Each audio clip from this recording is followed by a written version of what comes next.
Welcome to Martha Runs the World, a podcast with a new take on running, fitness, and all things health-oriented. I'm Martha Hughes, your host, and each week I present a new topic that is of interest to all runners.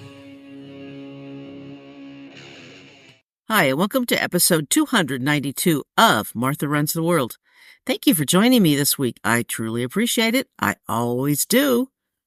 I'm going to talk about breathing in running and how important it is to breathe properly, to understand why we want to breathe properly, and to work on our breathing as we go along and to continue to improve it, to continue to get better at it, and all that. All right, it's early. I apologize. I am going away this weekend, so I have to do this a little earlier, and I have to do this a little earlier in the morning as well, so I am not quite yet awake. All right, so thank you so much, as I said, for joining me.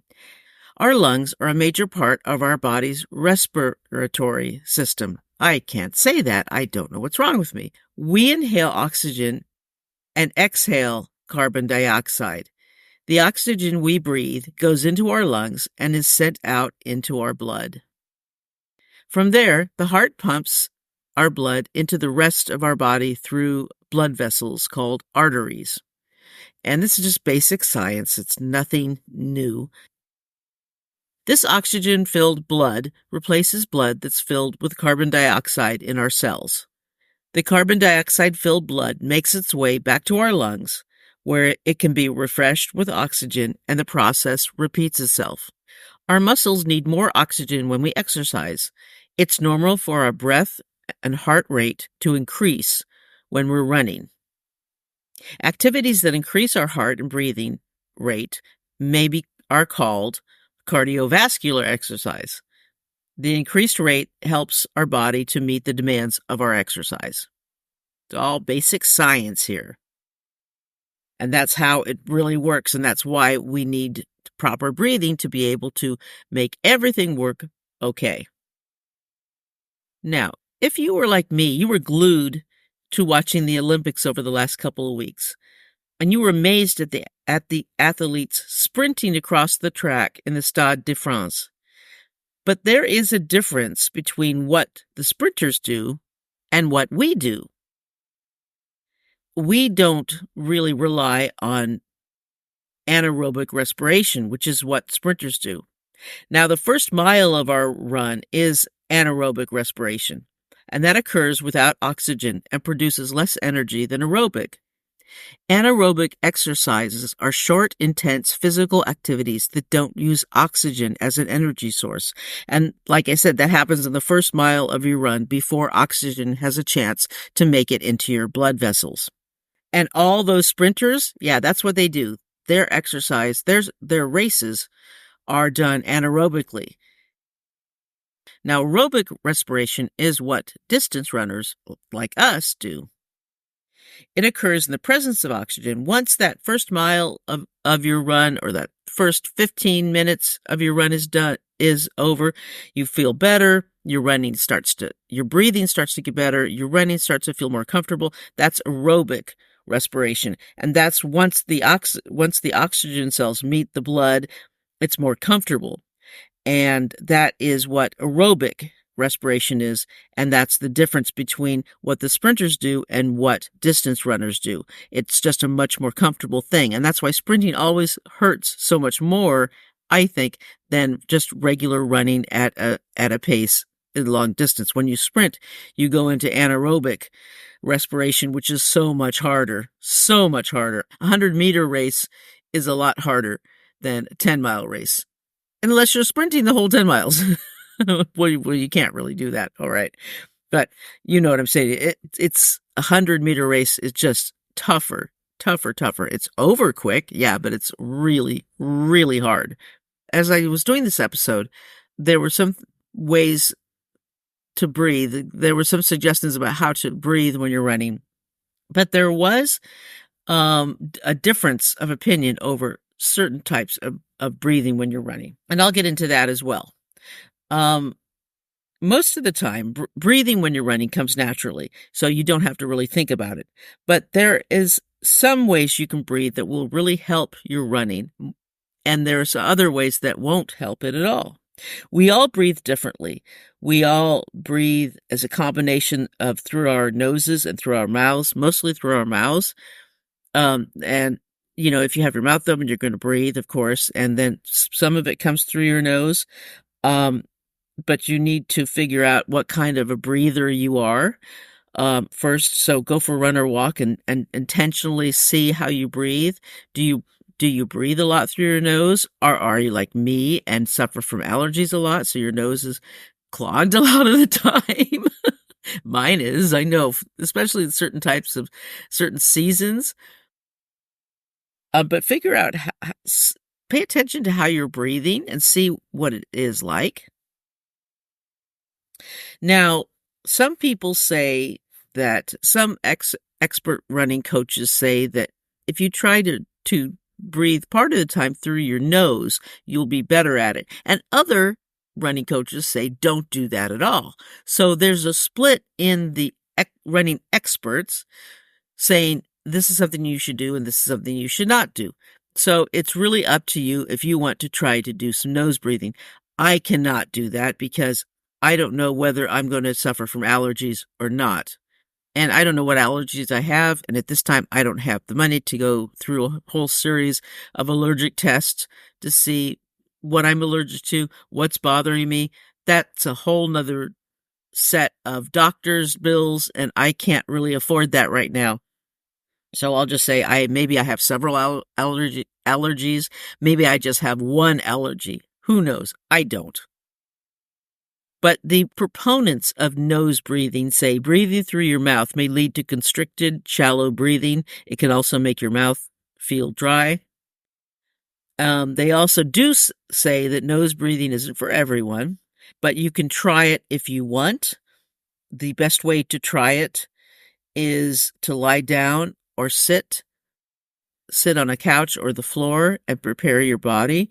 Close your mouth and breathe in slowly through your nose. And think about engaging your diaphragm and breathe out through your mouth, breathe in through your nose, and see how much air you can get. Now, if it's too restrictive through your nose, you don't want to do it, and it probably isn't for you. And you want to continue this for a few minutes to see if you can do it and see if it's something that you can do. And then the next way to try it out is to go outside and do it on a walk. Try it on a walk first before you try it running. Breathe in through your nose, breathe out through your mouth, and see if this is something that you want to do, or you're capable of doing it. Then try it on a run and see if it's something you can do. Like I said, it's not for everybody, and some running experts think that you should not do it. Some running experts think it's too restrictive. Some think that the potential benefits are not enough to make it worthwhile. So it's really a personal thing if you want to do it. I don't see the benefits. I don't see the reasons for it, but it's really up to you. Try it if you want. Now here's some other tips for breathing while running. Now you can try a pattern of breathing, and I find this very helpful to breathe in a kind of a rhythm, to get into a rhythm while you're breathing. It's very helpful for me. Go into, I do a 1, 2, 3, 1, 2, 3. So 1, 2, 3 steps, breathe in, 1, 2, 3 steps, breathe out, that kind of pattern. And that really works for me very well. And then if it gets tough, if I'm going up a hill or it's a really, really hard one, then I just breathe 2 steps, take a breath in, 2 steps, take a breath out. And that really helps me a lot. And that's how I like to breathe, is in that kind of a rhythmic pattern. That works very well for me. And there's a few steps you can take to avoid shortness of breath. Warm up properly with light dynamic stretching. I always say to do a few dynamic stretches before you go out, and do some walking before you start running. It's always good to warm up with a walk. It doesn't hurt anything to walk first. And I'm not talking about a long time, just 5 minutes of walking. A couple minutes of dynamic stretching and 5 minutes of walking is not going to eat into your time. It really isn't. People say it takes too much time to do all this stuff. Well, not really. It's only, if you take 6 minutes, 1 minute of dynamic stretching, 5 minutes of walking, that's 6 minutes. Okay, so that's not a whole lot of time. All right, so that's 6 minutes, and then you go on your run. So you can do that too. Also, give yourself plenty of time to digest your last meal. And this is a large meal. You can eat something small right before you run. That's fine. Us distance runners have to get used to eating before we run. But I mean, your large meal. Running too soon after eating a large meal can make breathing uncomfortable and make you feel lethargic. So that is something you have to watch out for. And so make sure and wait at least an hour after a large meal or 15 to 30 minutes after a small meal before running. Running more consistently will help your breathing as well. So at least run a few times a week, and we know how it is. Our legs get into shape for running way before our breathing does. It's like our breathing is the last thing to get into shape. It's like, really? Come on. It's like our legs can be there. We can go up a hill and sound like we're the biggest noob in the world, but we're not. It's like, oh, come on. On my run last weekend, one of my runs, I went up a bunch of stairs and I was just so breathing so hard. It sounded like I hadn't gone upstairs in years. It was like, really? Am I going to sound like this? Really? It was kind of embarrassing because there were a bunch of tourists around me and I felt like I was completely out of shape, but I'm not. It's like, come on, I don't sound this bad. I'm not this bad out of shape. Oh, that was funny. Kinda. It was kind of funny. Kind of funny. Dr. Tim Noakes, in his book, The Lore of Running, and I did a whole episode on The Lore of Running, if you want to check it out, he describes running breathing as yoga breathing. He says, correct breathing is yoga breathing or belly breathing, which involves breathing predominantly with the diaphragm rather than with the chest muscles. With belly breathing, the chest hardly moves at all. Instead, the abdomen, the stomach, appears to be doing all the work, for as you breathe in, the stomach goes up, and when you exhale, the stomach retracts. So try to breathe with your diaphragm, with your abdomen rather than your chest. You want to get big breaths when you're running. Big breaths, not short little breaths. That really helps a lot, and that will help get plenty of air in, and will make your running much more comfortable. Will make your running much easier. I mean, it's not easy, obviously, but it'll make it easier. And proper breathing can also prevent side stitches. And it may seem difficult at first to practice. Lay down on your back and place a book on your stomach and practice breathing from your stomach. And you can watch the book lift up and down with your breath. So you can try the yoga breathing. You want to make sure that your chest isn't moving at all, and that will help show how it doesn't move. And here are some things to try for breathing practice. Focus on form.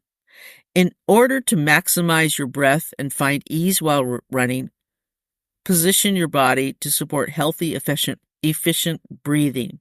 Maintaining good posture and keeping your head in line with your spine, and that will help your breathing and all of that. See, it all works together, doesn't it? Everything fits in. It's like one big jigsaw puzzle.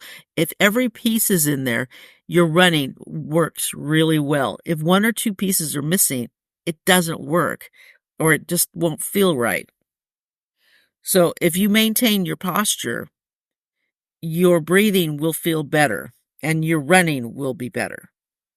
To prevent muscular imbalances, alternate your exhales with your right or left foot, which we already talked about that with the rhythmic breathing. Inhale fresh air. It will be much easier to breathe if you're inhaling clean air. So try to not be in an area where there's lots of air pollution or where there's a lot of traffic. And I know that's hard to do, especially with those of us who are in an urban area. But if you can get out to at least a park setting or someplace where it's nice and not around a lot of traffic, that would help a lot. Now, tips if you have asthma. It's important to stay active if you have asthma, even if the exercise seems to set off or heighten symptoms. With the right approach, you can improve lung function and manage your symptoms. Take a look at some top breathing tips for runners with asthma. Fair weather winds. Certain types of weather can trigger asthma symptoms. On these days, you may choose to run indoors. Cold air contains less moisture, which makes it less comfortable to breathe and can trigger symptoms. If you do run in colder weather, cover your mouth and nose with a scarf in order to moisten and warm the air you inhale.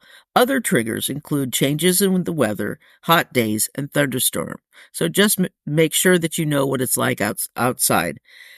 Ease your way in and out of running. Warming up is especially important if you have asthma, since you need to allow your lungs plenty of time to warm up. Slowly build up the intensity to give your lungs a chance to start working. Once you're nearly finished running, wind down your lungs and have a chance to gradually cool down. Avoid pollen.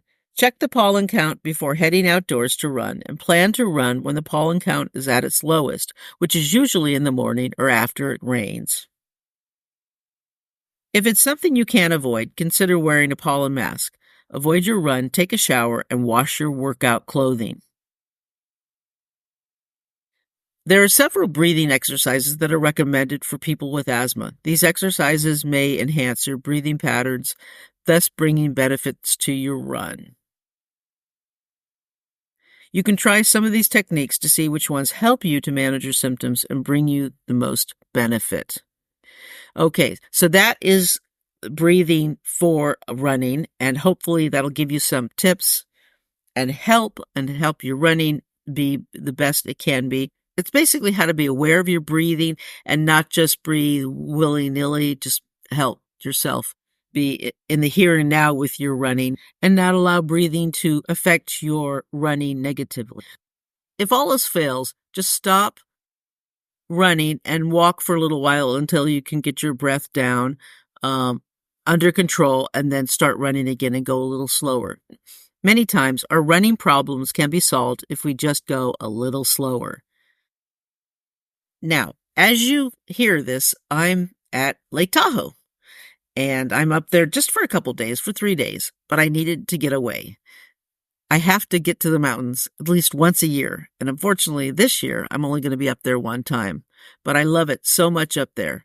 In fact, I love it that much that I'm going to move closer to the mountains next year or the year after. I'm not sure if I can get up there next year. Financially, it's kind of hard to move for me, but especially after my accident, but I will be up there eventually. That is the goal. That is what I'm planning on doing. But this time I'm just going to go up there for a couple days, get a couple trail runs in, and just enjoy myself and have a good time. This is really my only time away from the Bay Area for more than a day until next February, when I actually do plan to do the 50-mile distance at the Bootleg Boogie, which I wanted to do this year, but obviously that didn't happen. So I'm going to do it next year. And I'm going to be gone for quite a while on that trip. That's my big vacation. And this week I had some really, really good runs. I had a couple good runs over the weekend, and I had my long run on Tuesday. Yeah, Tuesday was pretty cool. I went out and got 11 miles in on Tuesday. It was very, very good run. And the weekend runs, Saturday, I didn't go as far as I wanted to. I'm experimenting on certain foods, trying different things. I tried a different hammer, a gel that had a lot of caffeine in it and didn't sit in my stomach well. So I'm not going to try that one again. So I was like, no, I think there was too much caffeine. It did not do well for me. So I won't be trying that one again. But that's what practice runs are for. That's what training is for, is to weed out what works and what doesn't so that you have it narrowed down, so that you don't go through that torture in a race. So that once race day comes around, you have everything dialed in and you know what works and what doesn't work. So that is definitely what training days are for. So I'd love to hear from you. What are you training for right now? What is your next big race? My big race is coming up in October, and it's already August. It's already mid-August. I can't believe that. I know, it's coming up really quick. Well, no, it's going to be here before we know it. All right. Well, that is it. And that's all I have for you today. And everything that I talked about will be on the website, martharunstheworld.com. And if you want to email me, it's martharunstheworld@gmail.com. And I will be back soon. I will be back soon enough. And have a great running week. Have excellent runs. And until next week, let's tie up our shoelaces and go for a run.